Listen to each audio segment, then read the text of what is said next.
हम देख रहे हैं कि ब्लॉक और इत्तेहाद की सूरत हाल बन चुकी हुई है। अगर इधर हम बात करें, रूस एक तरह से बरह रास्त मैदान में है। उसके सफीर ने कहा है कि हम गैर जानिबदार नहीं। अगर रूस इस मैदान में आता है तो क्या ये जंग बूट्स ऑन ग्राउंड की सूरत हाल भी बना सकती है?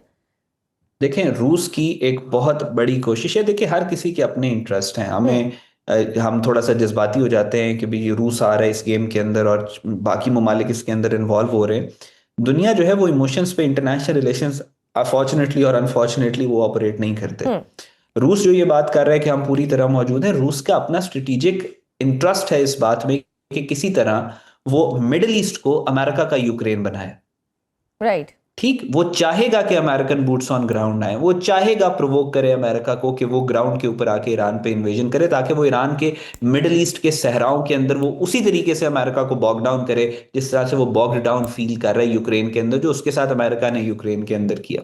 और हर किसी के अपने इंटरेस्ट हैं, लेकिन the possibility of boots on ground, I think वो अगर अमेरिका के लिए, मुझे नहीं लगता कि पॉसिबल है, लेकिन अगर हुआ भी तो ये अमेरिका के लिए it is going to be a self inflicted wound, जो कभी जिससे फिर अमेरिका हील नहीं कर इट वुड बी अ सकेगा। Disaster for America. Al Jazeera और न्यूयॉर्क टाइम्स ने भी यहां तक रिपोर्ट किया कि रूस ने अमेरिकी जहाजों की लोकेशन को ईरान से शेयर किया ताकि उनको निशाना बनाया जाए। चीन की भी अखलाकी सपोर्ट ईरान के साथ है और अब ईरान भी कह रहा है कि ऐसे मिसाइल और ड्रोन अभी चलाए ही नहीं जो बड़ी तबाही करें। आप इस जंग का इख्तिताम क्या एक नए वर्ल्ड ऑर्डर पर देख रहे हैं?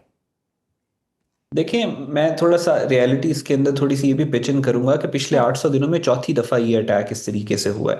सही। चौथी दफा इसराइल ने ईरान के ऊपर हमला किया, चौथी दफा दोनों के मिसाइल एक्सचेंज हुए हैं, चौथी दफा एक रीजनल वॉर का थ्रेट आया है, चौथी दफा लोगों ने कहा है कि वर्ल्ड वॉर 3 शुरू होने वाली है। तो I will hold my horses, I will not arrive to conclusion, लेकिन यस, ये एक जंग, खतरनाक जंग है और a lot is going to change after this war. आप practically Middle East will not be the same Middle East जो इस जंग से पहले था और जो इस जंग के बाद होगा।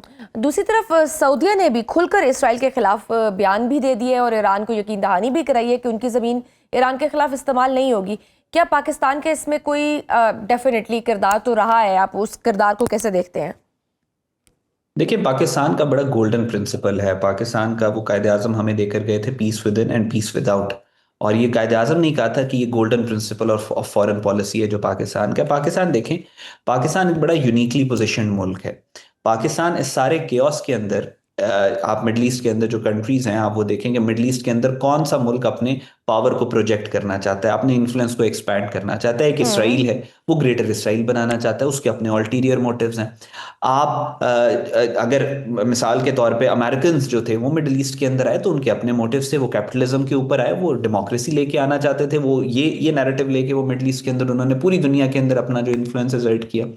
टर्क्स की अगर आप बात करें तो टर्क्स जो है वो नियो ऑटोमनिज्म को बहुत ज्यादा आइडियलाइज करते हैं। वो उनके साथ उनका एक स्पिरिचुअल कनेक्शन है अपने ऑटोमन एरा के साथ, तो वो उसकी बेस के ऊपर अपनी आइडियोलॉजी को पूरे जगह के ऊपर एक्सपैंड करना चाहते हैं। जो रशियंस हैं वो नियो सोवियतिज्म के नाम पे करते हैं, चाइनीज अपनी इकोनॉमिक बेल्ट रोड इनिशिएटिव के लिए करते जी। हैं। इस सारी इक्वेशन के अंदर पाकिस्तान जो है वो बड़ा यूनिकली पोजिशन मुल्क है। पाकिस्तान का कोई इंटरेस्ट नहीं है। हम्म। पाकिस्तान अपनी जो आइडियोलॉजी है उसको कहीं पे मुसल्लत नहीं मिडिल ईस्ट पे करना चाहता। पाकिस्तान किसी मिडिल ईस्टर्न कंट्री को छोटा नहीं दिखाना चाहता। पाकिस्तान का बीआरआई की तरह का कोई इस तरह का इनिशिएटिव नहीं है। पाकिस्तान कोई एक्सपेंशन, अपने बॉर्डर्स को एक्सपैंड नहीं करना चाहता। और पाकिस्तान एक nuclear armed Muslim country with the most professional army in the world Pakistan के पास है।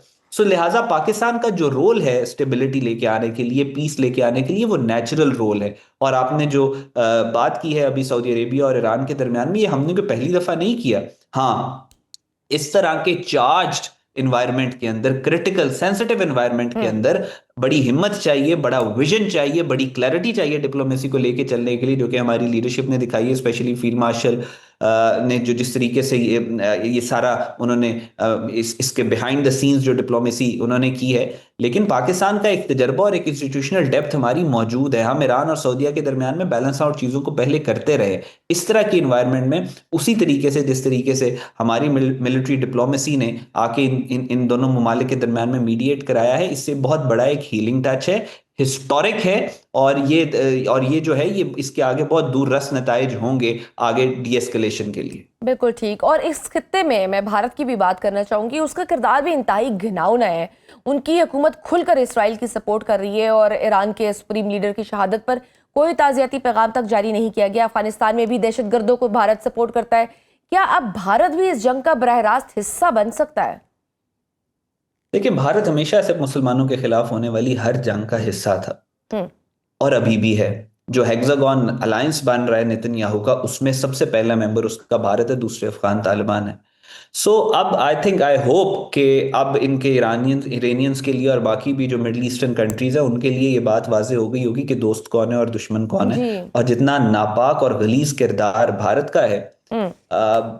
मतलब एज अ पाकिस्तानी मुझे तो पता है, हम पाकिस्तानी इस पूरे गल्फ कंट्रीज में भी कह रहे हैं, अब भी कह रहे हैं, हम ईरान को भी कहते रहे हैं कि भाई हम्म। आप इंडिया के साथ जो अपने ताल्लुकात बढ़ा रहे हैं ये आप ही को डसेगा आके, क्योंकि हमें तो प्रैक्टिस है ना, हमें तो पता है, हमने तो पिछले 70-80 सालों में इन्हीं को पढ़ा है। हमें तो पता है कि ये सोचते कहाँ से हैं और ये कर क्या सकते हैं और इनकी क्या असलियत है।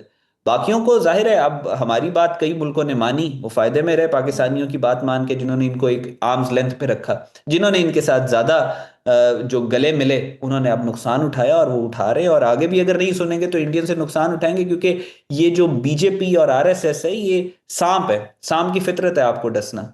ये और आपके ऊपर ईरान डिपेंड इज करता है ऑल्सो आप इससे learn in a hard way. और अब तो ईरानी सहाफियों ने वाजे किया है कि अगर ये मालूम हुआ कि भारत इसराइल को किसी भी किस्म की इंटेलिजेंस दे रहा है तो हम भारत के अंदर स्ट्राइक करेंगे। तो हो सकता है आने वाले दिनों में भारत तक भी ये जंग पहुंच जाए। आई रियली होप कि आप स्टेटमेंट से आगे निकल के ये कुछ ना कुछ जो है ये करेंगे, क्योंकि पिछली दफा भी जब राइजिंग लाइन 1 हुआ था तो तब जी। भी इंडियंस से, जिन्होंने इनके सारे जो जो ड्रोन्स जिन्होंने इरानियन एयर डिफेंस को नाकारा बनाया वो इंडियंस ने बनाए थे। तो उसके बाद भी ईरान ने बातें तो बहुत की, लेकिन इंडिया के साथ पता नहीं इनकी क्या वो थी, इन्होंने इतना ज्यादा उसके ऊपर वो उसको इतना ज्यादा आगे मंतकी अंजाम तक नहीं पहुंचाया। अब भी अगर नहीं पहुंचाएंगे तो तीसरी दफा फिर डसे जाएंगे इंडिया से। तो ये इरानियंस पे डिपेंड करता है कि वो किस तरीके से देखते हैं। जो भी ईरान के अंदर लीडरशिप आएगी, आती रही है, उनके बारे में वेस्टर्न मीडिया में ज्यादातर तासुर यही दिया जाता है कि वो हार्डलाइनर है, उनको डेमोनाइज किया जाता है। बिकॉज किसी भी लीडरशिप को सबसे पहले आप डेमोनाइज करते हैं, फिर उसी के बाद आप उस पर प्रेशर भी लेके आते हैं और फिर आप जस्टिफिकेशन भी लेके आते हैं अटैक की। तो इट वॉज एक्सपेक्टेड कि जो भी ईरान की लीडरशिप आएगी उसको ये डेमोनाइज करेंगे, उसको रेडिकल कहेंगे, उसको दहशतगर्द कहेंगे, और वही एग्जैक्टली जो वेस्टर्न मीडिया की जो प्लेबुक है वो उसी तरीके से ऑपरेट कर रहे हैं।